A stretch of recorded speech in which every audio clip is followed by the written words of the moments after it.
2021 നിയമസഭാ തെരഞ്ഞെടുപ്പിൽ ഈ കള്ളപ്പണം തിരൂരിലും താനൂരിലും തവനൂരിലുമൊക്കെ ചെലവഴിച്ചു എന്ന് ന്യായമായും സംശയിക്കുന്നു.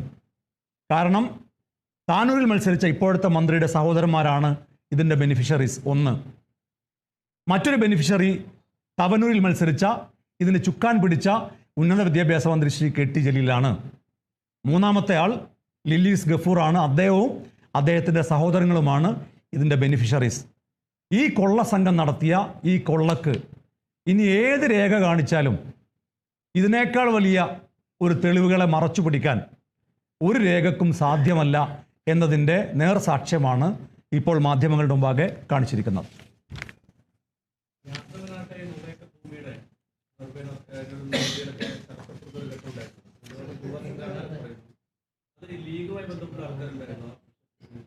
ഏത് വിഷയത്തിൽ?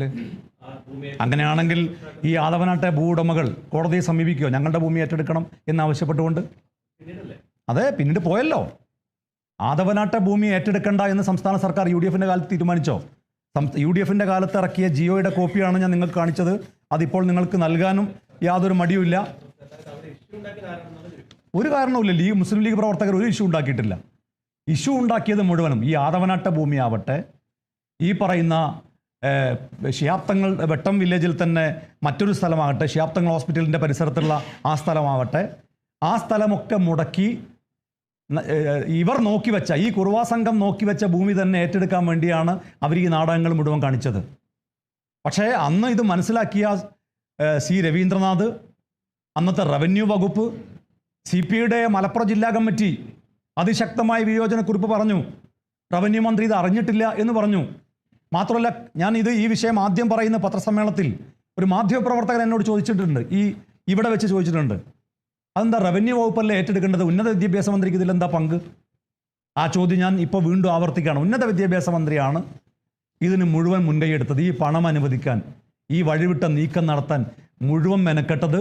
രേഖകൾ അദ്ദേഹത്തിന് ഇങ്ങനെ ഒപ്പുവെക്കാൻ പോലും മടിയില്ലെങ്കിൽ ഈ കൊള്ളക്ക് കൂട്ടുനിൽക്കാൻ ഒരു മടിയുമില്ല എന്നല്ല അദ്ദേഹം തെളിയിക്കുന്നത്.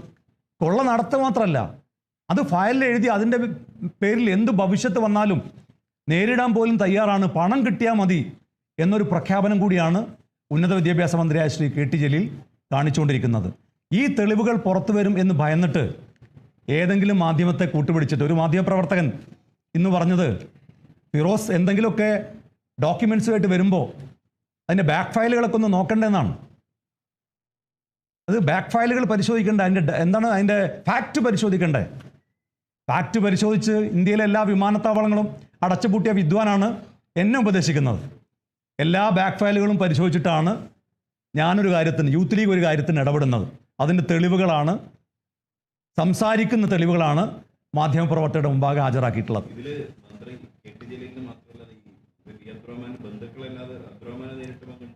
അല്ലാതെ അദ്ദേഹം പറയട്ടെ, എനിക്കിതിൽ പങ്കില്ല. അന്വേഷണത്തിന് ഞാൻ സ്വാഗതം ചെയ്യുന്നു.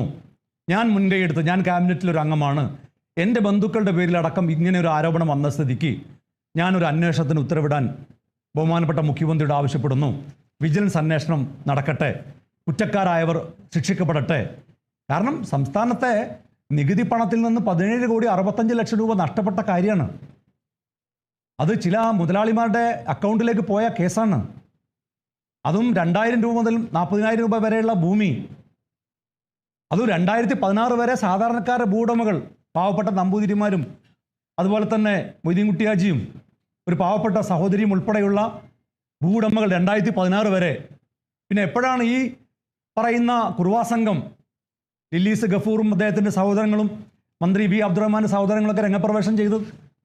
അതൊക്കെ പരിശോധിക്കണ്ടേ? ഇതിൽ സമഗ്രമായ അന്വേഷണം വേണ്ടേ? ഇനി ജലീൽ എന്തു പറഞ്ഞാൽ രക്ഷപ്പെടുക? ഇത്ര ഭീകരമായ ഒരു അഴിമതി നടത്തിയിട്ട് എൻ്റെ പോക്കറ്റിലെ പെന്നും ഞാൻ കെട്ടിയ വാച്ചും ഞാനിടുന്ന ഷർട്ടിൻ്റെ ബ്രാൻഡും ഒക്കെ നോക്കി നടക്കുന്ന പണിയല്ലേ ഇപ്പം അദ്ദേഹം ചെയ്തുകൊണ്ടിരിക്കുന്നത്? മറുപടി പറയണം ഉന്നത വിദ്യാഭ്യാസ മന്ത്രി. കെ ടി ജലീലിന് ഒഴിഞ്ഞു മാറാൻ കഴിയില്ല. നിങ്ങൾ ഈ 17,65,00,000 രൂപ അനുവദിക്കാൻ വേണ്ടി നിങ്ങൾ കളിച്ച വഴിവിട്ട കളികളുടെ രേഖയാണ് മാധ്യമങ്ങളുടെ മുമ്പാകെ ഹാജരാക്കിയിട്ടുള്ളത്. വാ തുറന്ന് സംസാരിക്കണം. പിന്നെ പറയുന്നത് എന്താ, നിയമസഭ പറയട്ടെ എന്നാണ്. നിയമസഭയിൽ അടിയന്തര പ്രമേയം നേരത്തെ അടിയന്തര പ്രമേയത്തിന് അനുമതി ചോദിച്ചതാണ് UDF. അന്ന് അനുമതി നിഷേധിച്ചു. ഇനി ഒരിക്കലും അനുമതി ചോദിച്ചൊരു കാര്യത്തിൽ അതേ വിഷയത്തിൽ വീണ്ടും അനുമതി ചോദിക്കാൻ പറ്റുമോ? എനിക്കറിയില്ല അതിൻ്റെ സാങ്കേതികമായ കാര്യങ്ങൾ. അപ്പം അത്തരം സാങ്കേതിക പ്രശ്നങ്ങളിൽ പിന്നെ പിടിച്ച് എങ്ങനെയെങ്കിലും മറുപടി പറയുന്നതിൽ രക്ഷപ്പെടാമെന്നാണ് അദ്ദേഹം വിചാരിക്കുന്നത്. ഈ നാട്ടിലെ ഓരോ പൗരനോടും മറുപടി പറയേണ്ട ഉത്തരവാദിത്വം ശ്രീ കെ ടി ജലീലിനുണ്ട്. നിയമസഭ ചോദിച്ചിട്ടല്ലല്ലോ ഇദ്ദേഹം ഈ പണം അനുവദിച്ചത്. ഈ നാട്ടിലെ ഓരോ പൗരനോടും മറുപടി പറയേണ്ട ഉത്തരവാദിത്വം അന്നത്തെ ഉന്നത വിദ്യാഭ്യാസ മന്ത്രി കെ ടി ജലീലിനുണ്ട്. മറുപടി പറയണം, മറുപടി പറയിപ്പിക്കും, ഒരു സംശയം വേണ്ട.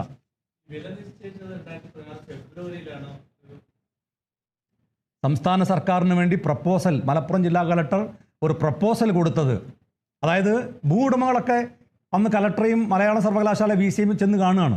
അവരൊക്കെ പറയും ഞങ്ങളുടെ ഭൂമി ഇത്രക്ക് തരാം, ഞങ്ങളുടെ ഭൂമി ഇത്രക്ക് തരാം. ആ പ്രപ്പോസലൊക്കെ സംസ്ഥാന സർക്കാരിന് അയക്കും. സംസ്ഥാന സർക്കാരാണ് നയപരമായി ഇതിൽ തീരുമാനമെടുക്കേണ്ടത്. UDFൻ്റെ ഭരണകാലത്ത് നയപരമായി ഒരു തീരുമാനവും എടുത്തില്ല. ഇടതുപക്ഷം അധികാരത്തിൽ വന്നതിന് ശേഷം രവീന്ദ്രനാഥ് ഉന്നത വിദ്യാഭ്യാസ വകുപ്പ് കൈകാര്യം ചെയ്തപ്പോഴും നയപരമായ തീരുമാനം എടുത്തില്ല. അദ്ദേഹത്തെ മാറ്റി ഉന്നത വിദ്യാഭ്യാസ വകുപ്പിൽ കെ ടി ജലീലിന് കൊടുത്തു. ഇത് ഇങ്ങനെ ഒരു കള്ളക്കളിക്ക് പാർട്ടി അറിഞ്ഞുകൊണ്ടാണോ, അതല്ല ജലീൽ ഏറ്റെടുത്ത നല്ലൊരു വകുപ്പ് തിരിച്ചു പാർട്ടിക്ക് തന്നെ കിട്ടുമ്പോൾ അപ്രധാനമായൊരു വകുപ്പ് കൊടുത്താൽ വലിയ കുഴപ്പമില്ല എന്ന് വിചാരിച്ച് കൊടുത്തതാണോ? അതൊക്കെ ഇനിയുള്ള ദിവസങ്ങളിൽ അന്വേഷണത്തിലൂടെ തെളിയേണ്ട കാര്യമാണ്. ഫെബ്രുവരിയിൽ, അതായത് അതെ, വില നിശ്ചയിക്കല്ല.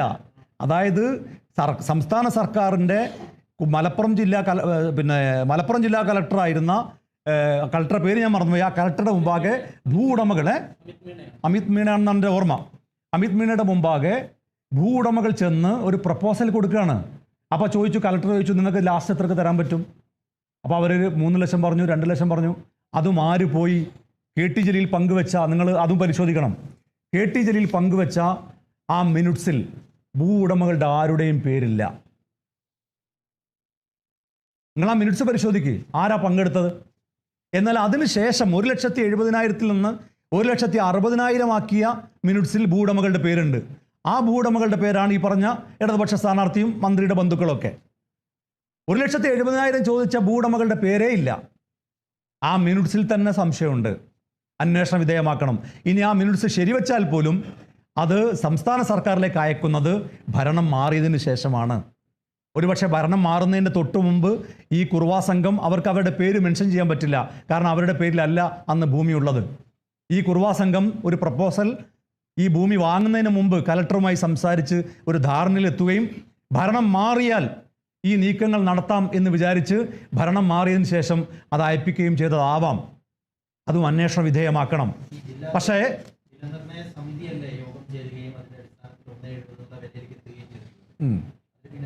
അതായത് വില നിർണ്ണയ സമിതി എങ്ങനെ വില നിശ്ചയിക്കുന്നത്? നിങ്ങളുടെ ഒരു വസ്തു നിങ്ങൾ എനിക്ക് തരികയാണെങ്കിൽ നിങ്ങൾ സമ്മതിക്കണം എത്രയാണ് വില എന്നുള്ളത്. അല്ലെങ്കിൽ സംസ്ഥാന സർക്കാർ അങ്ങോട്ട് പറയണം ഞങ്ങൾക്ക് ഇത്ര വിലക്ക് എടുക്കാൻ പറ്റുള്ളൂ എന്നുള്ളത്. ഇതിലെന്താ സംഭവിച്ചത്?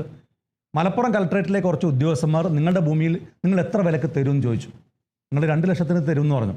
അപ്പോൾ നിങ്ങളോട് ചോദിച്ചു 1,80,000 പറ്റുമോ, 1,70,000 പറ്റുമോ, വിവിധ വിലകൾ അങ്ങോട്ട് സംസാരിച്ച് അവസാനം അവർ സംബന്ധിച്ചൊരു വില സംസ്ഥാന സർക്കാരിലേക്ക് പ്രപ്പോസലായി അയക്കുക മാത്രമാണ് ചെയ്തത്. അതും എപ്പോൾ? ഭരണം മാറിയതിന് ശേഷം. UDFൻ്റെ കാലത്ത് അങ്ങനെ ഒരു പ്രപ്പോസൽ വന്നോ? UDFൻ്റെ ഭരണകാലത്ത് അത്തരം ഒരു പ്രപ്പോസലായി UDF ഭരണത്തിന് മുമ്പിൽ വന്നിട്ടില്ല. എന്തുകൊണ്ടാണ് ആ പ്രപ്പോസൽ വരാതിരുന്നത്? UDF അത് ഏറ്റെടുക്കില്ല. ഇതും മാത്രമല്ല, ആദവനാട്ട ഭൂമി UDF സർക്കാർ ഏറ്റെടുത്തിട്ടില്ല. 30 ഏക്കർ ഭൂമി UDF സർക്കാർ ഏറ്റെടുത്തിട്ടില്ല. അതുമായി ബന്ധപ്പെട്ട് വില നിശ്ചയിക്കാനോ സംസ്ഥാന സർക്കാർ, ഞാൻ പറയുന്നത് ക്യാബിനറ്റോ മന്ത്രിസഭയോ അല്ലെങ്കിൽ സംസ്ഥാന സർക്കാരിൻ്റെ ഭാഗമായി നിൽക്കുന്നവരോ നയപരമായി ഒരു തീരുമാനമെടുത്തിട്ടില്ല. രാഷ്ട്രീയ തീരുമാനം വന്നിട്ടില്ല, നയപരമായ തീരുമാനം വന്നിട്ടില്ല. ഇതെല്ലാം വരുന്നത് ഇടതുപക്ഷം അധികാരത്തിൽ വന്നതിന് ശേഷമാണ്. ആ ഭൂവുടമകളുടെ, ഇനി വേറൊരു കാര്യം കൂടി ഞാൻ ചോദിക്കാം, നിങ്ങൾക്ക് സിമ്പിളായി മനസ്സിലാക്കാം. ഈ ഭൂവുടമകൾ 1,70,000 കലക്ടർക്ക് പ്രപ്പോസൽ കൊടുത്ത് കലക്ടർ അത് അംഗീകരിച്ചാൽ പിന്നെ 2,000 രൂപയ്ക്ക് ഈ ഭൂമി ഇവർ ഈ പറയുന്ന ലില്ലീസ് ഗഫൂറിന് വിൽക്കുമോ?